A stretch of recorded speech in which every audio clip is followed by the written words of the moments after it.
Nothing out of the ordinary has happened here in the old schoolhouse ever since that night. We kind of ended up pushing it to the back of our minds, what with the way things have been going in Crossbell.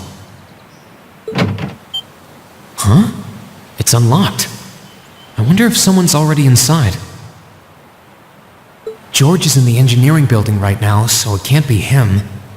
If any of the students just idly wandered in here, I should probably take a look inside, just in case. I checked around inside of the old schoolhouse, but there didn't seem to be anyone around. But all the same, I didn't want a chance leaving anyone down there, so I decided to check the 7th floor.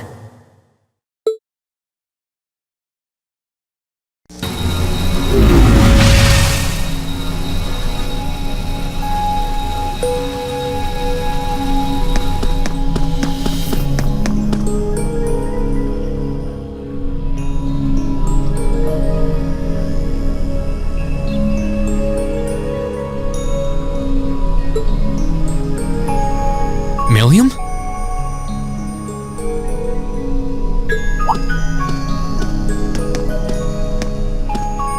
Oh, Rean! Come to take a sneak peek too?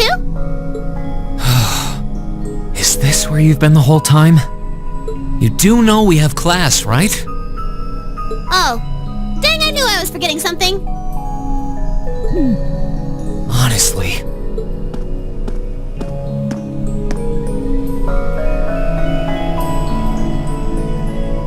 So, what's piqued your interest? It doesn't look like this thing has anything in common with Aragetlum. I don't know. I can't shake the feeling that it might, at least a little. Not the same, but like they share some kind of underlying principle. I've got no idea what you're talking about. I guess you wouldn't really understand without being connected. But now it makes sense why Gramps asked me to keep an eye on this place, though. I had no idea there'd be something this cool down here. Wait a minute. Are you talking about Chancellor Osborne? Did he know there was something like this here? Not really sure. He just asked me to keep an eye on the building itself, and said to let him know if anything unusual happened. Whoopsie! That was supposed to be confidential. So, the Chancellor has an interest in our quaint old schoolhouse, does he? We did just find out that Captain Claire is a Thor's graduate, but... Hey, what you thinking about? Say, Milliam, was investigating the old schoolhouse the reason you enrolled at the academy? Well, sorta, but it was more of a side thing. There was a more important reason, but that kinda stopped being a concern. So I guess it's just this now. Something more important than this? Not sure what she's getting at. Doesn't sound like she's trying to hide something important from me, though. Oh yeah! It's almost time for Gramps' speech, isn't it? I guess I should head back and listen to him drone on. Oh, so you already knew about that. We were all planning to listen in the classroom. Sweet! I'll just listen with you guys then. What are we waiting for? Let's go! Nothing keeps you down for long, does it? Oh yeah, you haven't seen Crow around anywhere. Huh? Nope. Is he cutting class too? Well, he's probably just hiding out somewhere on campus. None of the others have seen him, though. I wonder if he went into town. Huh, maybe. Wanna try looking around, Trista? I'll come with you. Sounds like a good idea.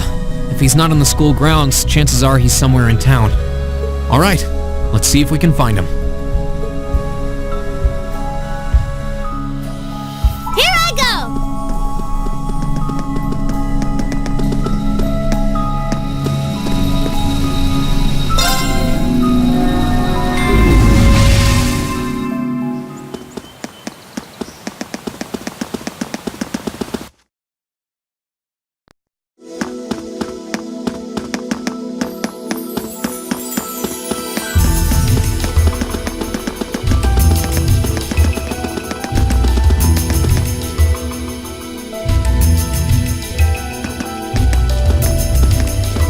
Okay, so are we gonna track down Crow? Might as well.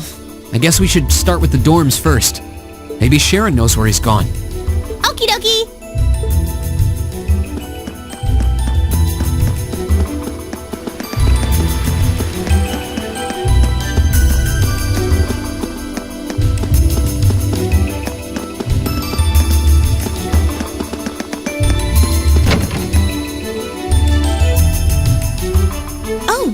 I wasn't expecting to see either of you back so early. Welcome home. Hello again, Sharon? We're back! Oh, it seems all of your classes have been cancelled today. I heard from Lady Sarah that you would be remaining on the campus, though. Well, that was the plan. Say, Crow hasn't been back here, has he? Master Crow? Well, actually, he just returned a short while ago. Oh, he did? Indeed. However, I don't believe he stayed long. It seems he was here just long enough to go to his room, then he left again. Sounds like we just missed him. Maybe he forgot something here and came back to pick it up? I don't know. Should we check his room just in case? Yeah, might as well while we're here. Well, if you need anything, just let me know.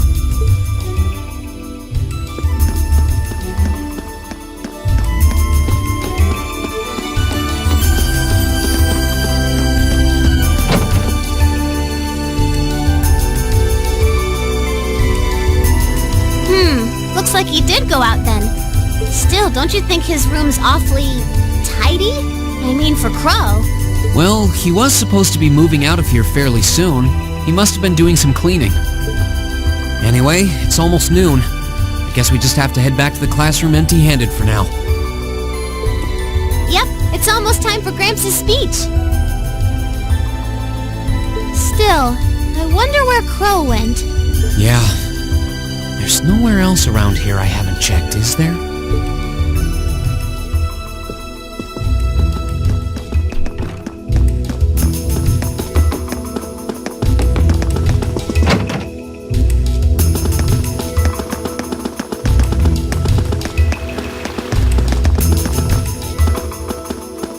Oh, it's you.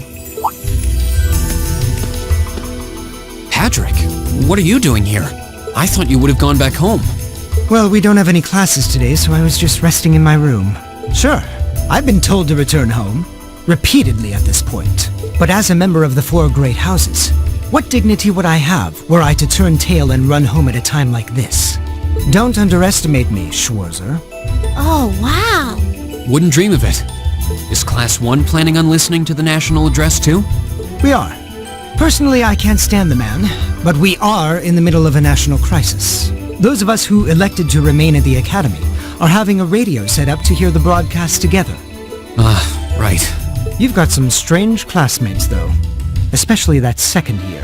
I know Heimdall's not all that far from Trista, but I'm not sure why he'd bother going to hear the speech in person. What are you talking about? That Crow fellow. I met him outside the station this morning. Huh, really? Oh, he didn't tell you? When I inquired, he said he wanted to hear the Chancellor's speech in person. Huh. I wouldn't have expected him to suddenly take an interest in politics. Well, at least we know where he went now. I haven't a clue what you're babbling on about. Anyway, it's almost noon now. Shouldn't you be running along? You'll miss the broadcast. Oh, yeah, you're right. Let's get going, Milliam. Everyone else is waiting in the classroom. Okay.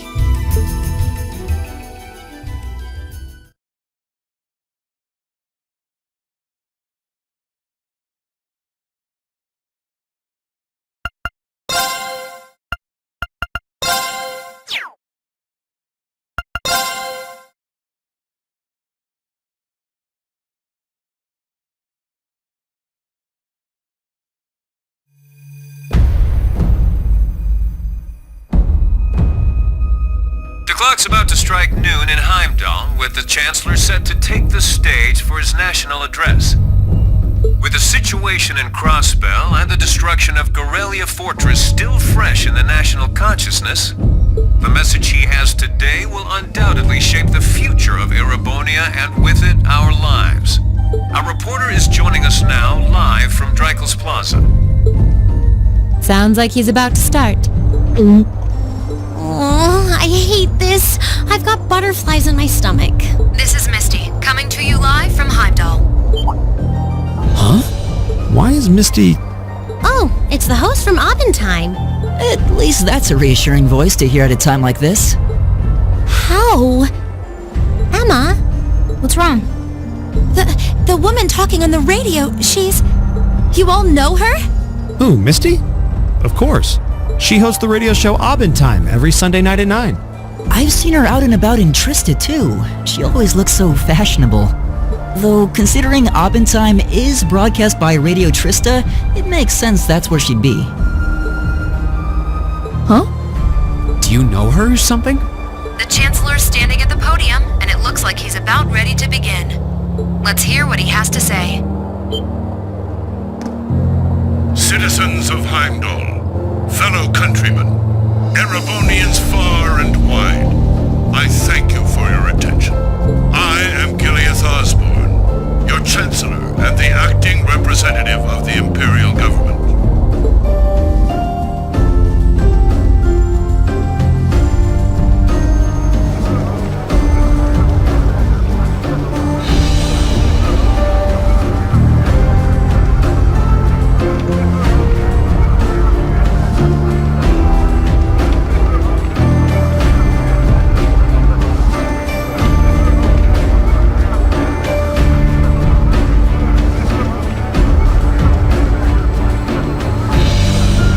We stand today in the face of an uncertain future.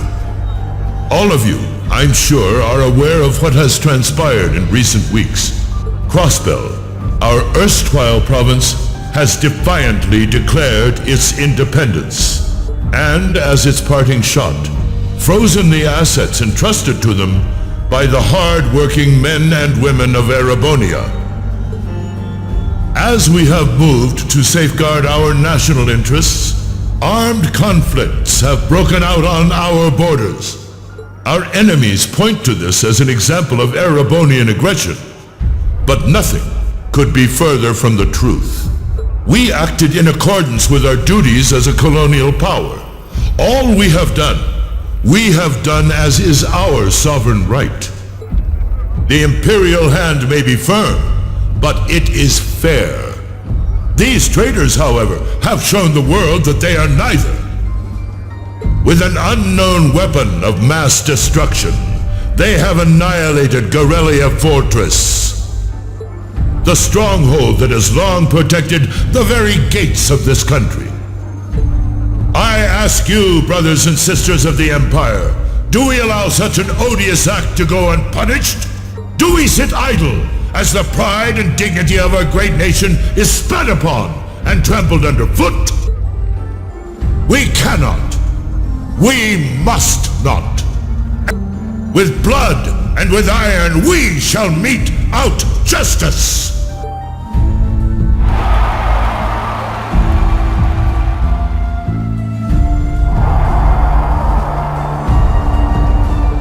Listen to him go. Well, he's quite the orator, that's for sure. Well, he's certainly not out to upend my expectations. Milliam? What are you doing? Nope, can't get through. No surprise there, I guess. Who are you trying to call? What is all this about? Oh, it's part of my mission. The most important part, actually. If only I'd caught on a little sooner. But considering he managed to outwit Claire, Lecter, and even Gramps, I suppose Crow's earned this victory. What? What does Crow have to do with this? Huh. So that's your angle. You came because you had a potential lead on C and you couldn't look into it from the outside. Is that it? What? As in the leader of the Imperial Liberation Front? But he's dead, isn't he? The Intelligence Division looked at all of C's actions so far and drew up a list of potential suspects. And one possibility we couldn't dismiss was that he had ties to this academy somehow. But after C and his cronies got blown up aboard their airship in the mine, we thought it was a moot point. Looks like we spoke too soon, though. Oh, I can't believe how bad we screwed this up. Are you seriously suggesting that it's Crow? That it's been him all along? Crow was with us in the mine right up until he went with the miners to escort them back to the surface, right? Yeah, and then his route back ended up blocked off by a cave-in, so he wasn't able to reach us until later. But what if he actually used another route to get there ahead of us? Then fought us wearing that masked helmet and cape. Before making it look like he boarded the airship, then sneaking back around to join the others like nothing happened. Madness. No one would stake their entire plan on such a precarious stunt. Perhaps we can read the evidence that way, but there are a few leaps in logic that bother me. Besides, remember when the terrorists escaped from Gorelia Fortress? We heard C talking to us. And not just then. He was addressing us just before the airship exploded in the mine, too. That's true, on both counts. And Crow was with us the whole time during everything that went down in Gorelia. He never left our sight. Right. No mistaking it. My name is C, leader of the Imperial Liberation Front. The hammer of judgment shall fall again. I'm ready. Are you? Yeah, there's no way he could be... He could have recorded a message in advance and played it back. Oh. And the airship that exploded? It could have been controlled remotely. His alibi seems airtight, but once you account for things like that, it starts looking pretty questionable. Yep. And if C is still alive, that means the other ringleaders probably are too. Then right now, Crow is... Oh no. He said he was headed to Drykel's Plaza, didn't he? If a skilled sniper has their eye on you, you let your guard down for even a second and bang, you're dead. If he's the one who shot down the airship in the mine, then it's checkmate for the Chancellor. Crow's already won.